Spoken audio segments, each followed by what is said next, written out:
and welcome to No Second Season, and thanks for joining me. It's Easter Sunday. I've driven out to a place I've been before called the Log-Along, and it's going to lead into Mount Lawson State Park. Now I'm actually at the farm of a lovely lady I've met before, and her name is Amy. And she said I can park anywhere here. So I'm going to park here, I'm going to set up my bike, and I'm going to go for a little bike packing adventure.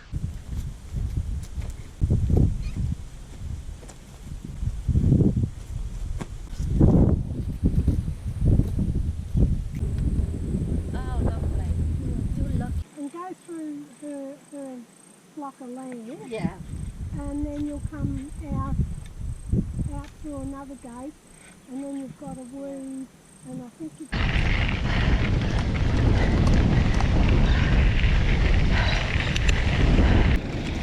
Hey. Hello. Hello, what are you doing? How are you? Look, I found a truck full of people. Oh, I was just going to go camping up the hill. What are you lot doing? No. Steep. Yeah, perhaps I won't get there. Might come back. That happens with me. See you later.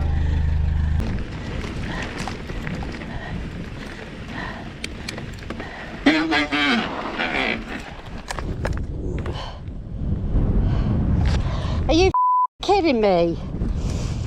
I paid a lot of attention to fitting my rear roll packer bracket this time. It's detached. This should be hooked up in the seat rail.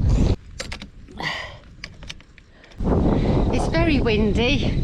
I just got delayed with my rear roll packer falling off. I don't know why it fell off. I paid such particular attention this time to getting it right. Perhaps it's how I threw it in the car. Anyway, it's not on properly. I'll have to adjust it later. But time is moving on. I need to get on. And now I'm into the bush in Mount Lawson State Park.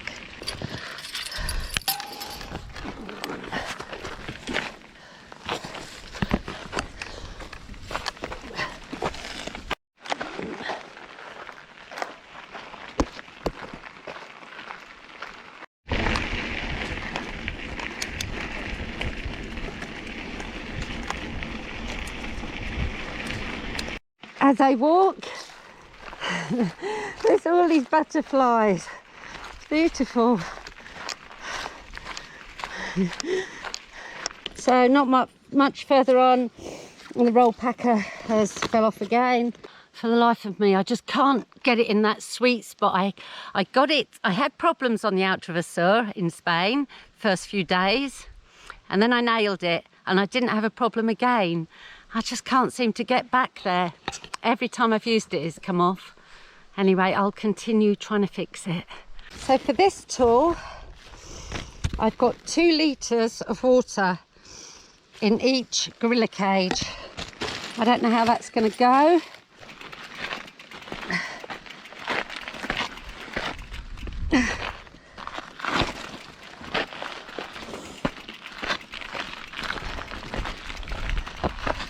I should take my pedal off.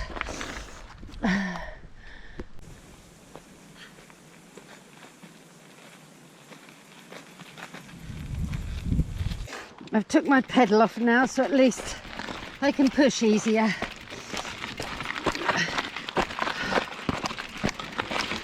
I can see the waterfalls, so I'm going to leave Bay there. Hopefully you'll both be okay. Just have a quick look.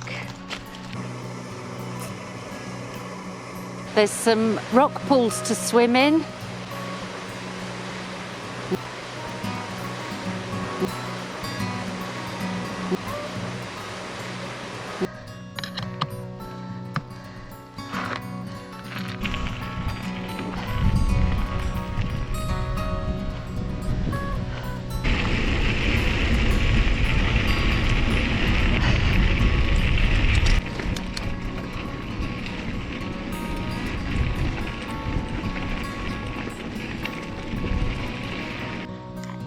Halfway up this mountain is Amy's are the paddocks. There's a plateau, and she has some paddocks here where she grazes her farm stock. And I think I need to go through this gate and carry on. Now apparently on her land, on here, she's going to have some shooting tonight. So I don't need to be on here tonight. So I'm just skirting around Amy's land. This is her fence, that's her land. It's a lovely little creek here. Very nice. So there is water up here. I just met the 3 blokes who are doing shooting tonight. They're camping up in the hay shed. Some are up there. So if all else fails, I'll come back and camp with them at the hay shed. But I'm going to keep going down here.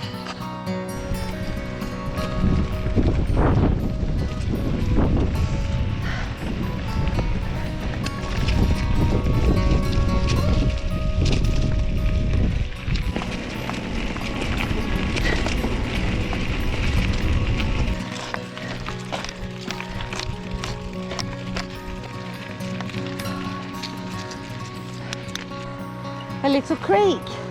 I'm presuming this is Flaggy Creek. Oh, slippery rocks. Sorry I'm sniffing so much. I'm getting over a cold, not just a normal cold, one of these bloody awful COVID-esque things that goes through various stages. The whole family's had it. Bloody nightmare. The sun is rapidly going down. There I've got an hour of daylight left, and there's all these steep, gnarly hills to get up.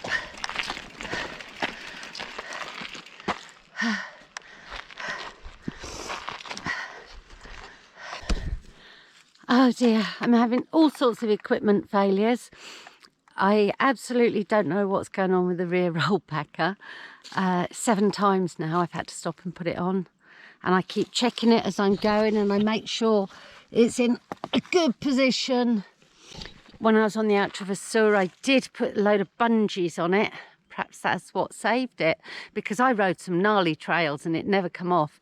Just walking up these hills, it's falling off. Also, my GoPro, 3 times I've had to take the battery out and reboot it. I don't know what's going on. The universe is conspiring against me. But I'm going to keep plodding on, see where I get.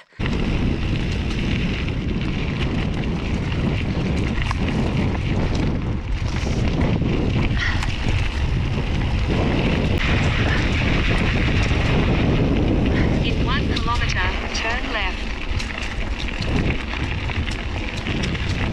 So it's getting dark now. I've got just over 4 kilometres to go to the summit. Okay, so I'm still 3 kilometres from the summit. I couldn't go on any further. I was worn out. So I've had to put the tent up in the bush. Not ideal, loads of trees. I've picked the best spot I could find with good living trees, not dead ones. I'm not directly under anything. So when I car camp, I use my Marmot Fortress tent, 2-person. When I bike pack or hike, I use this. It's my Marmot Tungsten. Good little tent. It's not the best in the world for wind and rain, but it does the job for low mountain. I take my knife.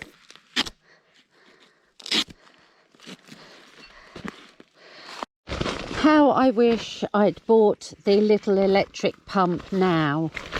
I've got to blow my Aircore Ultra up. It takes 50 big breaths and I'm worn out. What I didn't realise is there's a massive rock right in the middle of my tent. Right, here goes 50 puffs.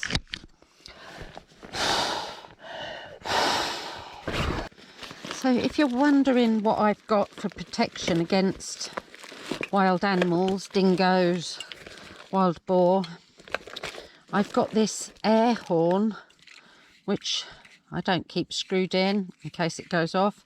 But you screw it in and then you press it and it makes a loud noise, and I'm hoping if I should be under attack, this actually does something. I've had this fleece 23 years. It's an orange Arrows one. When I worked at Arrows Formula One, they had the very best kit designed by Lisa Palmer. Well done, Lisa. She designed the best kit ever.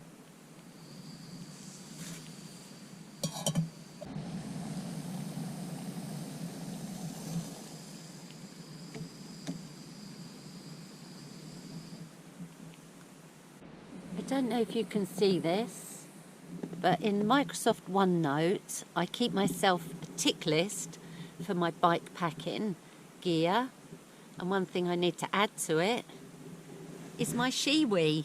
I forgot my she-wee, so I'm going to have to go outside and wee. That's a pain. But yeah, so I have a tick list, so if I forget anything, I'm a complete nincompoop.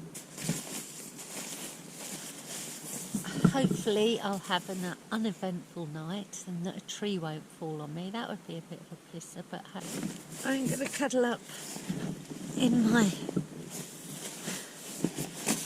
quilt. And I'll see you later, or perhaps even in the morning. Nighty night.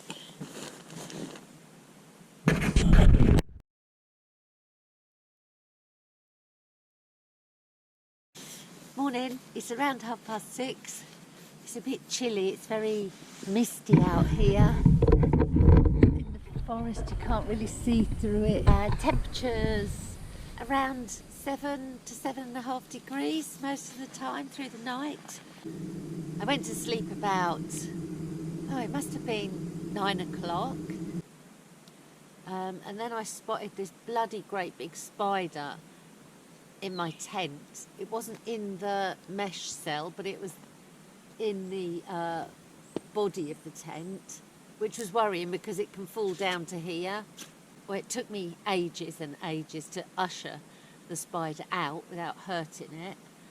And by then I was wide awake. Then I needed a wee, and so I was still awake at 2 o'clock, and then the moon was beautiful. There was another, one a viewer told me, gibbous moon. I think it was gibbous. Same moon as last time I camped, so it must be a month since then. Lots of stars out, so I just got up and took a few pictures and had a look around. So that was nice. I can highly recommend my Sea to Summit pillow. It's a Eros Premium Deluxe. It folds up this small, it blows up in, 5 puffs. It's really good, it's ever so comfortable. It's got a soft touch to it, and it doesn't skit about. I was really lucky because I plonked the tent here in the dark, and it's clearly on an incline, but I can't even feel it. That's why I had to face this way to have my head at the top of the incline. But I can't even feel it at all. So I was very lucky getting this little spot. So really pleased about that. I've got a nice coffee now. Cheers and good morning, and thank you for watching. So one thing I haven't told you is 10 days ago I had a big fall from my skateboard. I wasn't doing anything fancy, but I landed very fast, very heavily on my back between my shoulders. So I landed on my shoulder blades, my neck and my head. My first thoughts were, shit, I'm paralysed. And then I realised I was just badly winded, so I go, and of course by then everyone in the skate park gathers around and looks at you like, are you all right? And I can't talk because I'm so badly winded. Went to drive home, forgot my skateboard, so turned around, whizzed through the bloody speed cameras went off, picked my skateboard up, whizzed through the speed cameras again, cameras went off. I just wasn't thinking straight. Anyway, so the next day, the pain I had, the whiplash, it was, you know, it was all down my throat, sides, back, the whole lot, all the way down to sort of my shoulder blades. And then the next day it was a little worse. I thought, oh, well, if this is the worst it's going to get, I'm bloody lucky, because it was very heavy. Anyway, Saturday morning, Jesus, I woke up and I was just seized up. So that Saturday and Sunday, last weekend, wasn't great at all. I was really worried about what damage I'd done. Anyway, a week on, and the only pain I've got now is into the right hand side of my neck and my right hand shoulder blade. So I'll give it another week or so, and if it doesn't recover, I'll have to go and see a chiro, see what's going on in there. To complement my coffee, I'm going to have a little tin of baked beans cold for breakfast. I really can't, well, I didn't really bring much food with me, and I like cold baked beans. These are Aldi cheapo beans, unfortunately not organic, so they're probably GMO, but hey, nice cold baked beans. So cheers, people.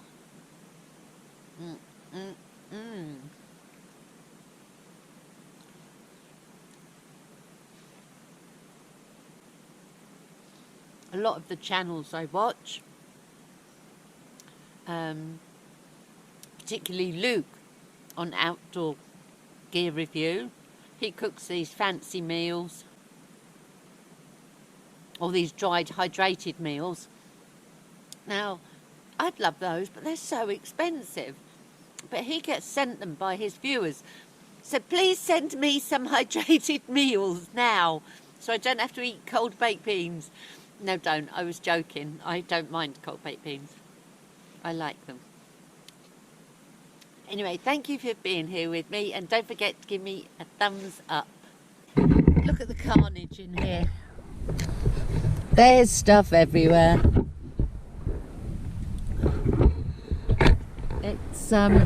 It's quite bijou, this tent. I've semi-broke down camp. Can you believe I get all this stuff on my bike? No wonder I struggle pushing it. Look at it all. Just drying that. It's really wet, the inside of the fly sheet. Sorted my water out. But the first thing I need to do before I go riding is sort this out. This bit of aluminium clamps down by this this screw that's got an over centre sort of cam thing, but if it goes too far over centre, it loosens up. Instead of it ending at the highest point, it doesn't. It's a bit rubbish, but I'm going to put some cable ties on it and a strap, so we'll see how that goes.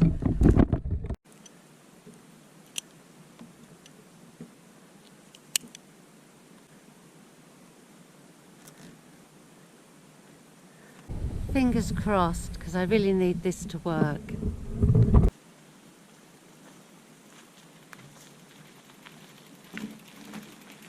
So I've got 3.2 kilometres to the turn into the summit. So I'm pushing. It's hard work with all this weight. I wish I could get a gravel bike.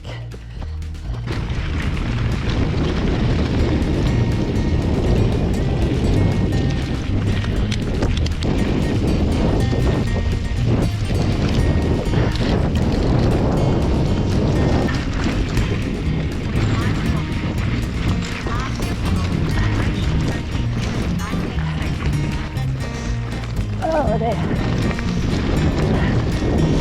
Don't forget to subscribe and give me a like if you're liking this.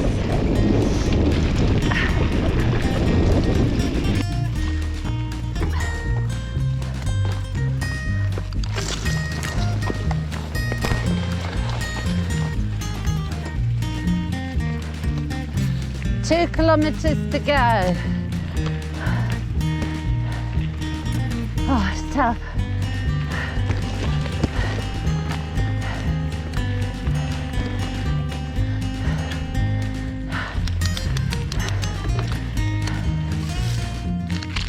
Today I am going to look after my nutrition and hydration better. I'm just eating these roasted chickpeas with lime and cracked pepper. They're very nice. I get them from Woolworths. I think there might have been rain up here last night because I just fell over on the slippery track. I was pushing and I cut both my knees and my elbow, and then the bike fell on top of me. Not one of my finest moments. Can you hear that bird? So you can see from the track that it has very little traffic, foot or wheeled. There is one motorbike track I can see.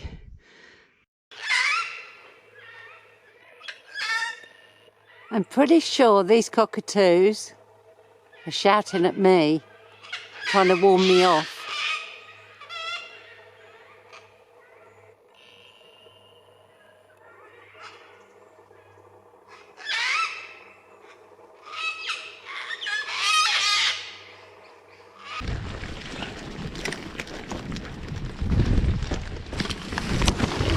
Oh, dear, that nearly had me off my bike.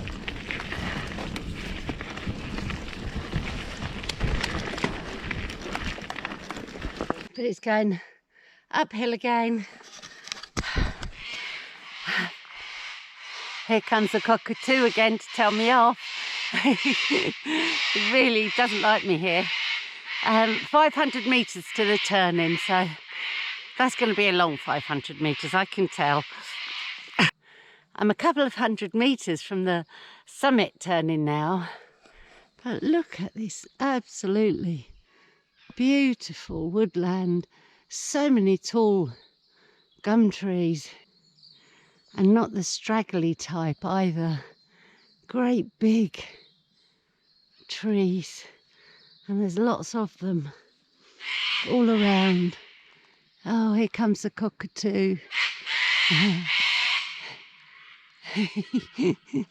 He's definitely following me and telling me to go away. So I took to squawking back at the cockatoos. It didn't go down well. They all started, a load of them appeared from nowhere and squawked back at me. I'm now on Mount Lawson Road and the beautiful woodland continues. It's gorgeous. No cats, no dogs, no guns, no picking. Flora. I continued along the road to the right. I've got to the Summit Loop Nature Trail, 1.3 kilometres. I'm not going to do all of that. I really can't be asked. But I'm here and just a short way is a lookout. So I'm just going to walk to the lookout. Hopefully it's not too far. There's no real signs. I've come through the trees just here and there's this massive slab, and on top of it is the most ginormous boulder. It's enormous, easily the size of a house.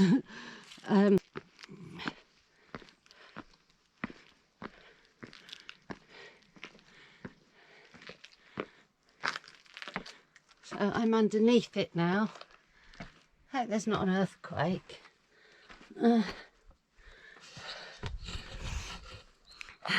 So I am now inside that big boulder. I still can't find a lookout. It's actually, the clouds are getting dark. I think it's going to rain. But there's these amazing boulders. Can you see through there? Stacked up high. The trail loop might go through here, but I've got a feeling I should be going home.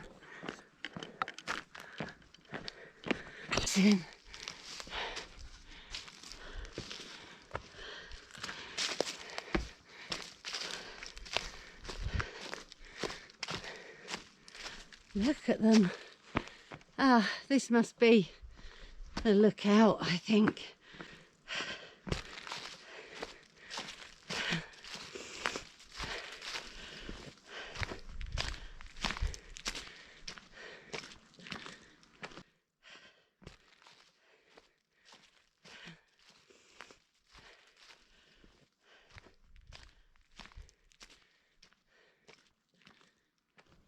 Do I want to do my loop?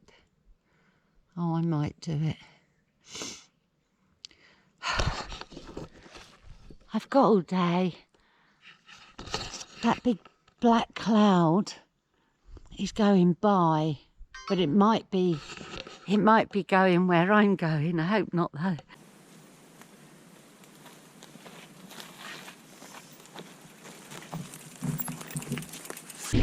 It's gone very cold.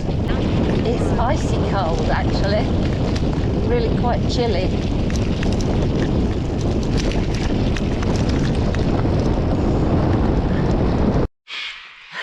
I've set the cockatoos off again. Can you hear them? They're getting crazy. Look at this beautiful old tree. Crazy. Still alive. There's so many of them, so much bark. As horrible as those ascents were, coming down is bloody fast.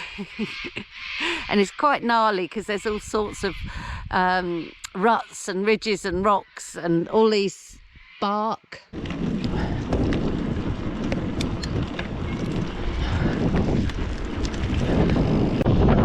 Riding down this gravel road now.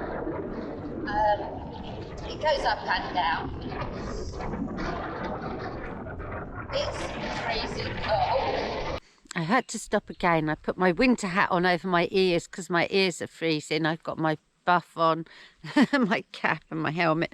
I've put my long johns on over the top of my leggings, and I've put my ski socks on. I bet I'm still cold. It is cold racing down this hill.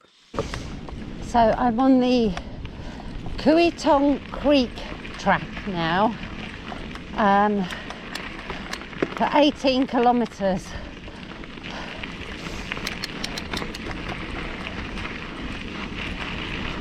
I hope there's not a load of uphill. I've just done one section of uphill.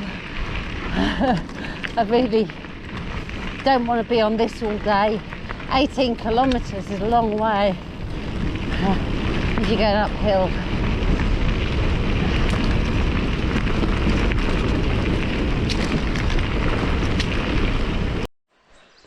I'm slightly worried. This is Quilt Creek walking track, walkers only. But this is the way it's sending me. I'm slightly worried where I'm going to end up. Oh dear.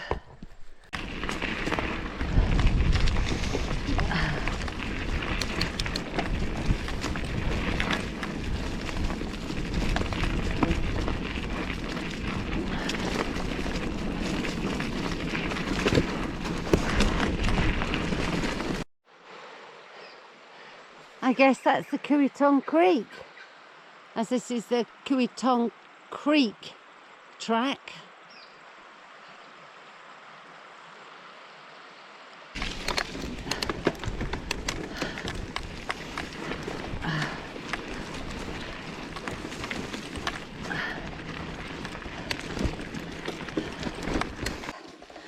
There was a snake in the water, black one. I don't know what it was. but it ran off.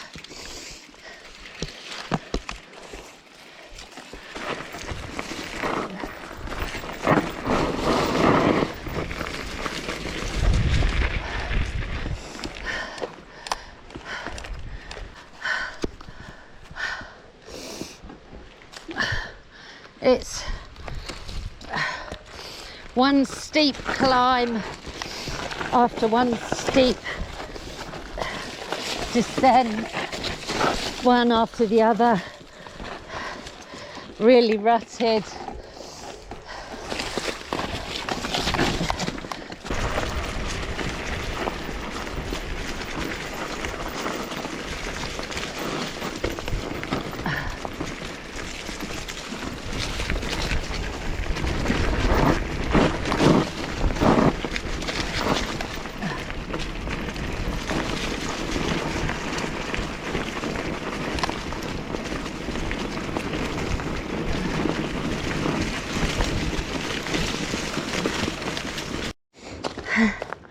So I'm going up steep incline like this,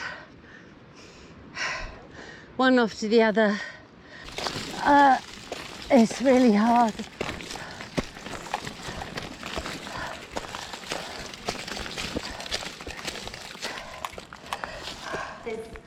Sorry to interrupt this video here. There's some things I just wanted to tell you about this ride. I made 4 major mistakes. I decided to go on a ride that was supposed to be for 3 nights. I decided to do it overnight. It didn't work very well. I didn't tell anyone where I was going, was the second mistake. I didn't test my water filter, that was my 3rd mistake. And I didn't put new gunk in my tyres, that was my 4th mistake. So any problems I had were my own fault. I couldn't do the ride over 3 nights because it was torrential rain and wind on the Friday and Saturday. I had Easter morning with my granddaughter doing the Easter egg hunt. And then I decided I'd go on this ride overnight. Even though the route I knew was uphill to the summit, the trend was downwards after that. But what I hadn't noticed was the trend was down, but it was up, then down, up, then down, up, then down, for 30 kilometers. So that's what held me up. It's 3 p.m. in this video now. It starts getting dark at 6 o'clock and I still had something like 15 kilometers on this gnarly track, up and down, up and down. Then I had about 14 kilometers of gravel road, and then I had 12 kilometers of surface road to get back to my car. So I was really worried that I wouldn't get back before nightfall. There was another reason I was really worried, and that was this track was rapidly deteriorating, and I was worried it was just going to end or be unpassable. But I had to keep going forwards. Another worry was that the only person who knew where I was Jo at the farm, and I told her I'd be back that evening, and if I wasn't back by that evening, send out a search party. As it was, when I got back to the farm at 6 o'clock, she drove over with her husband saying they were already looking for me, and then they were thinking about calling the authorities. So that was one of my worries. If I spent another night on the mountain, I'd be putting Jo and the authorities to a load of bother that wasn't necessary. That I had to be at work the next day was by the by. I just wouldn't have had to go to work. Now, as I drift off to sleep every night, I listen to YouTube videos. A lot of them are by a guy called Rusty West, and he talks about disappearances in national parks. I'll put a link to one of Rusty's videos up here, but you'll see what I listen to, and you can see why it kind of resonated with me when I was sort of in the semi-wilderness and knowing I didn't have much time to get back to my car. I was quite terrified. It took me all week to assimilate what actually went down, that it wasn't so bad, but it did feel it at the time. I was really, really worried, but I'm fine with it now. I'd like to do the route again, but do it over the 3 nights, because I'd love to enjoy the Cuiton Creek. It was beautiful. I'd like to enjoy the Flaggy Creek Falls as well, be able to stop off there. go and sample those rock pools. Anyway, I hope you enjoy the rest of this video.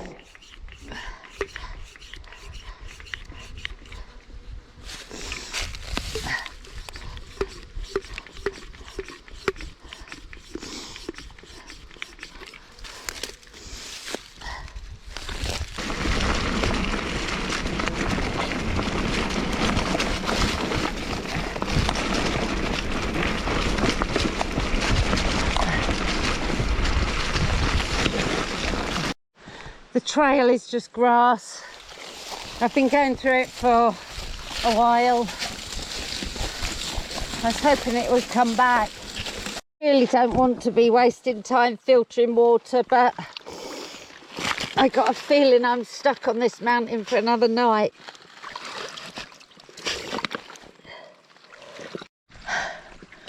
So my water filter isn't working. This was a new one.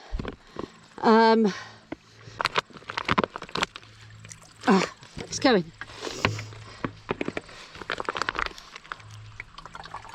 Slowly, but it's clean.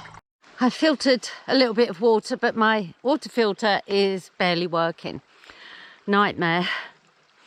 I'm going from one problem to another. Now, the track is just that grass over there. I'm just going to have to keep going because it's too far to go back now. I'm really struggling through this grass, but possibly the track starts again there. I don't know. I don't know what I'm going to do. Anyway, let's make an effort at it.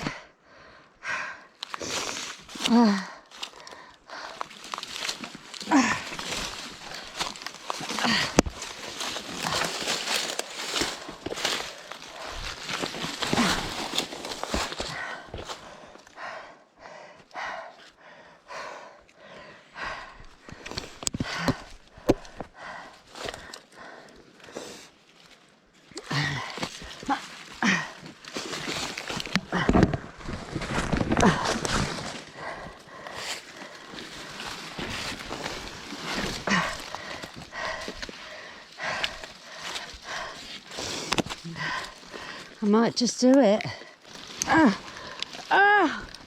God! Oh, I can't believe I did that. Wow. Pushing through the grass. I'm exhausted. I'm worried.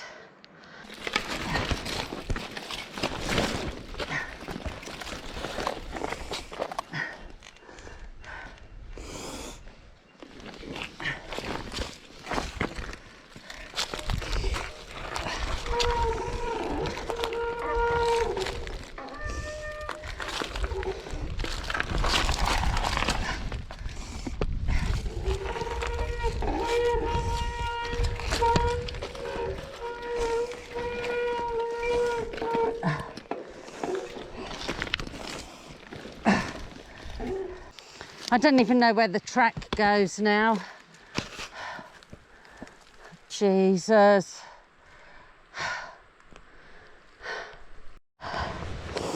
So I got past that tree with great effort, a lot of energy expended.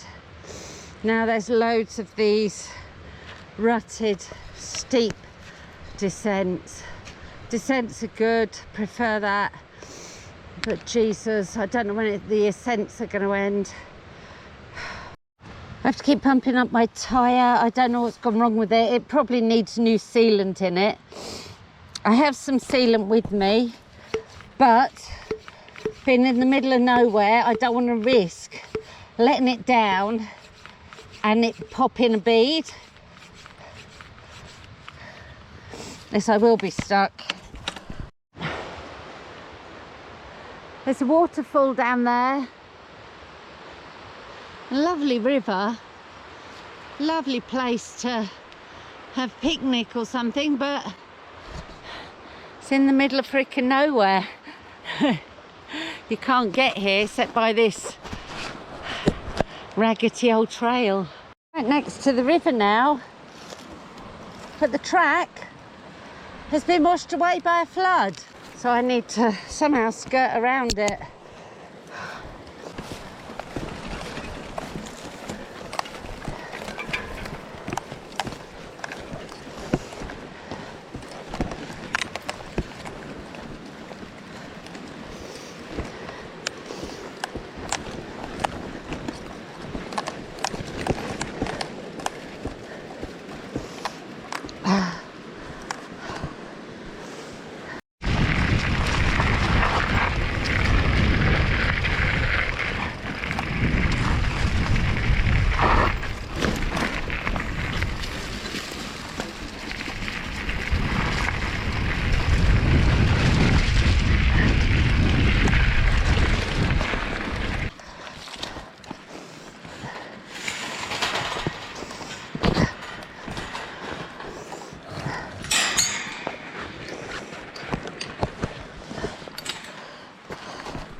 a stampede.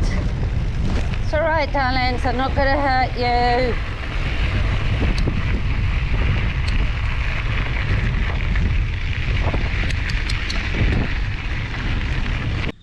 I've come from down there. I'm going up here. All the cows in all the fields and the ones that were loose, they've all gone a bit crazy, started running around. I don't know what they think I'm going to do. Perhaps they think I got food.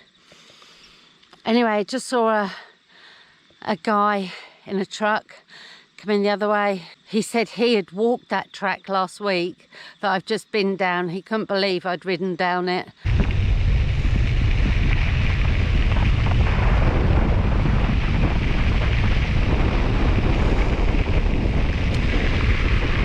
A real problem with all the cows along here. They're just really stupid. They think I'm chasing them. They ran for about 2 kilometres, got to the gate, still thought I was after them. I let them go, I just kept stopping and letting them walk off. They ended up jumping a barbed wire fence.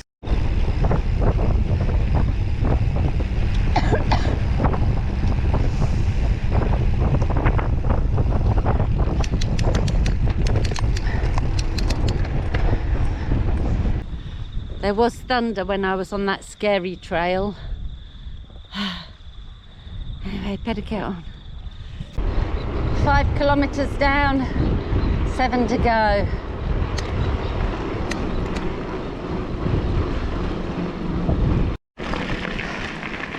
So I'm just turning into the farm.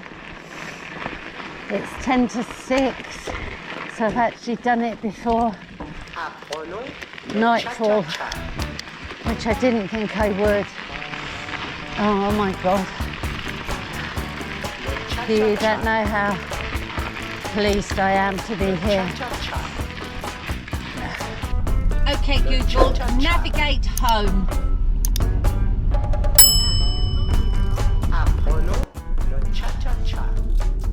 And so I'm leaving Amy's farm.